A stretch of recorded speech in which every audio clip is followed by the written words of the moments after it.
Hi everybody. We're going to do a little different today. We're going to do some more of a question and answer session. So my handy dandy best friend is here to ask questions. And the first question that I was asked was, how do we move from an unhealthy fear of the Lord to a healthy one? I mean, it has to begin with He's good. And it can't be a theory. It can't be an idea. It can't be a church theology. It can't be something that we repeat. It can't be a declaration. It has to be an experience. As long as I think God's keeping something from me instead of something for me, I will always choose sin. As long as I believe that there's something better than what God has, I'll always choose sin. I don't choose, it's Jesus, God gave us an incredible gift of free will. And in that gift, we get choices. And making choices to honor someone because you love them rather than because you fear them is a very different way of living. Choosing to love someone in a relationship because you get that choice is the only way you're actually really free. If you make that choice because you have no other, you are a slave. You know, Jesus said, I no longer call you slaves, I call you friends. When we, you know, it's interesting because God is so patient in our process. He's so, the longer I've been at this and the longer it's taken me to get where I thought I was supposed to get 10 years ago, the longer I've realized that He's not in a rush, that He's just not worried about me getting where I need to be. And He's not worried about how many times I'm gonna miss it because He already knew how many times I was gonna miss it and He knew how many times I was going to mess up, and He's just not worried about it.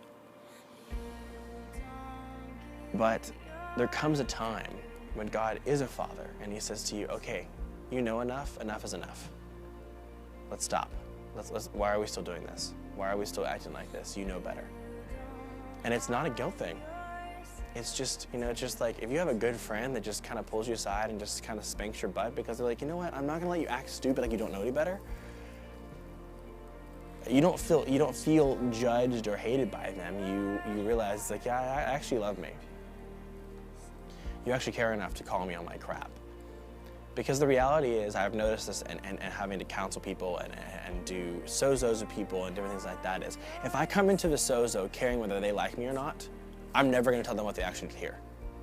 I'm gonna give the advice that makes me feel good and makes them feel good. But see, God isn't afraid of rejection. So when He comes to us and says to us the truth, He's not afraid of us rejecting Him. And we can't be afraid of Him rejecting us. And we can't be afraid of people rejecting us too. It's like when I come and tell people the truth, it's like, you know, I really don't care if you don't like me. But if I love them, I'm going to tell them the truth. Am I answering the question at all? Am I answering this? Like, I feel like I've lost my truth. Yeah, everything has to begin with the goodness of God. And you say, I'm not there. That's okay. If you're not there, you know, I started this whole process series with the very beginning was, let's get honest with God. Like, some of you need to get in your car and you need to scream at God. You need to tell Him you don't trust Him. You need to tell Him that you don't think He's good. You need to tell Him of the awful things that you feel like He let you go through, the pain you endured as a child, whatever, the divorce, the abuse, whatever it is in your case. God's a big boy. He can handle our truths. He can handle our pain. And it's in those places that we let God into our brokenness that He begins to show us that He's good.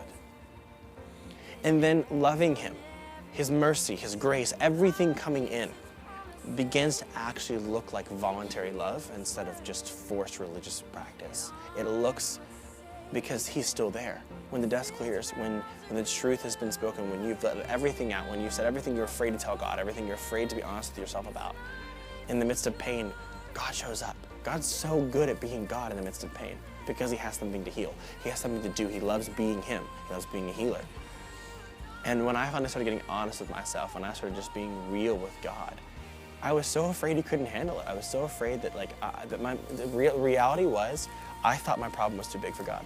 I thought that my struggle, my issue was going to cripple God. And I had to help him fix me. And it wasn't until I finally quit trying to fix me and let him do his job that I started getting well. That I started actually getting healthy, and God brought people along that could help me. The key is honesty and realness. We've got to kill the sacred cow in the church of fake Christianese, of, I look so pretty and only Christians smile and they look like this. Jesus turned over all the tables in the temple. He did not care what people thought about his Christianity. He did not care if he violated people's opinions. He called one person a viper, called them to their faces, and one lady was begging for attention. He said, "Why would I give to the dogs the crumbs?" And she said, even the dog is entitled to the crumbs, the mashed tables. Literally, he called her a dog. Our image of Jesus has become so fuzzy and unclear by American Christianity, by American standards. And if we actually look at the image of Jesus, if we actually look at the Bible standard, Paul was so explicitly honest. David was so explicitly honest. Joel and Ecclesiastes, and Solomon, the wisest man that ever was, said everything is vanity, everything is wasted, there's no point in life. Nothing's new under the sun. I mean, you can't read that book and just get really inspired. It's kind of hard. It's just beyond real. When we finally acknowledge God's bigness in our issue, in our pain, in our problem, we're going to shift from being servants and slaves to finally being friends of God.